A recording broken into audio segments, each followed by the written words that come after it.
ગાંધીનગરમાં ચિલોડા પોલીસની મોટી કાર્યવાહી સામે આવી છે। સમુદ્રમાંથી મળતી અને આંતરરાષ્ટ્રીય બજારમાં કરોડોની કિંમત ધરાવતી શંકાસ્પદ એમ્બરગ્રીસ સાથે એક શખ્સને ઝડપી પાડવામાં આવ્યો છે। પોલીસના અંદાજ મુજબ ઝડપાયેલા જથ્થાની કિંમત 1 કરોડથી પણ વધારે છે।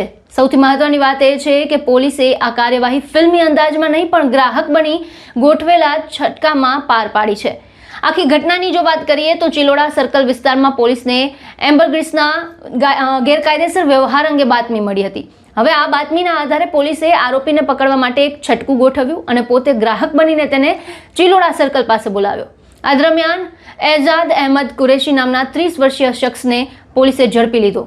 પોલીસે આરોપીની તપાસ કરતા તેની પાસેથી એક કાળો થેલો મળી આવ્યો। આ થેલામાં સફેદથી કથ્થઈ રંગના શંકાસ્પદ ટુકડા મળી આવ્યા હતા।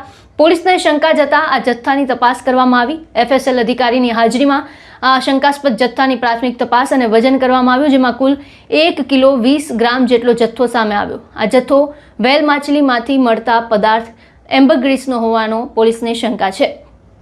એમ્બરગ્રીસનો ઉપયોગ મુખ્યત્વે મોંઘી પરફ્યુમ ઇન્ડસ્ટ્રીમાં થતો હોવાને કારણે આંતરરાષ્ટ્રીય બજારમાં તેની કિંમત ઘણી ઊંચી હોવાનું માનવામાં આવે છે। પોલીસના પ્રાથમિક અંદાજ પ્રમાણે ઝડપાયેલા આ જથ્થાની કિંમત 1 કરોડ રૂપિયાથી પણ વધુ હોઈ શકે છે। મહત્વનું એ પણ છે કે આરોપી પાસેથી એમ્બરગ્રીસ અંગેનો કોઈ આધારભૂત દસ્તાવેજ કે કાયદેસર પરવાનગી નથી મળી, જેના પગલે ચિલોડા પોલીસે ગુનો નોંધી સમગ્ર મામલે વધુ તપાસ શરૂ કરી છે। હવે પોલીસ એ દિશામાં તપાસ કરી રહી છે કે આ શંકાસ્પદ એમ્બરગ્રીસ આરોપી સુધી ક્યાંથી પહોંચ્યું, તેની પાછળ કોઈ મોટું નેટવર્ક છે કે કેમ, અને આ જથ્થો કોને પહોંચાડવાનો હતો। 1 કિલો 20 ગ્રામ શંકાસ્પદ એમ્બરગ્રીસ, કિંમત 1 કરોડથી પણ વધુનો અંદાજ, અને તેને પકડવા પોલીસ પોતે ગ્રાહક બની।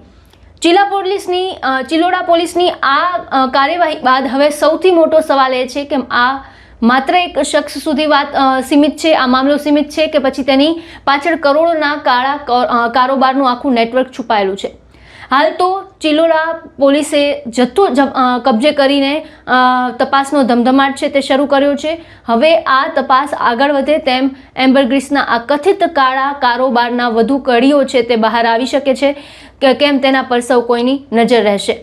આ સમગ્ર મામલે આપના મંતવ્ય જણાવો અને અમારો વિડીયો જો આપને પસંદ આવ્યો હોય તો તેને લાઇક અને શેર કરી અમારી ચેનલને સબસ્ક્રાઇબ કરવાનું ભૂલશો નહીં। નમસ્કાર।